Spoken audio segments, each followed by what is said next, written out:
بسم اللہ الرحمن الرحیم۔ شروع اللہ کے نام سے جو بڑا مہربان اور نہایت رحم کرنے والا ہے۔ حضرت علی علیہ السلام سے مروی ہے کہ آپ علیہ السلام نے فرمایا کہ گناہگاروں کے لیے آگ کے درمیان نقب لگائی گئی ہے، ان کے پاؤں میں زنجیر ہوگی اور ہاتھ گردن کے ساتھ بندھے ہوں گے،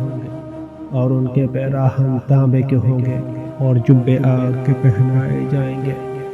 اور وہ سخت عذاب میں مبتلا ہوں گے جس میں سخت گرمی ہوگی، اور ان پر جہنم کے دروازے بند کر دیے جائیں گے، اور ان دروازوں کو ہرگز نہیں کھولا جائے گا، اور ان پر کبھی باد نسیم داخل نہ ہوگی، اور نہ ہی ان کا رنج و غم دور ہوگا۔ ان کا عذاب شدید تر اور تازہ ہوتا رہے گا، نہ ان کا گھر ختم ہوگا اور نہ ہی عمر ختم ہوگی، اور وہ اللہ تعالیٰ سے اپنی موت کی خواہش کریں گے، اور اللہ تعالیٰ ان کے جواب میں کہے گا کہ تم ہمیشہ کے لیے اس عذاب میں رہو۔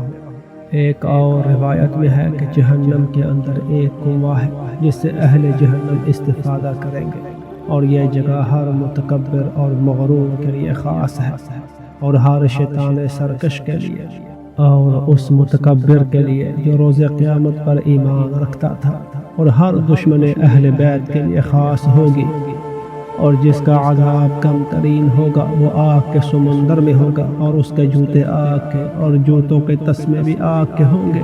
جن کی گرمی کی شدت کی وجہ سے اس کے دماغ کا مغز دھیک کی طرح جوش کھا رہا ہوگا، اور وہ گمان کرے گا کہ تمام اہل جہنم سے بدترین عذاب اس کا ہے، حالانکہ اس کا عذاب تمام اہل جہنم سے آسان تر ہوگا۔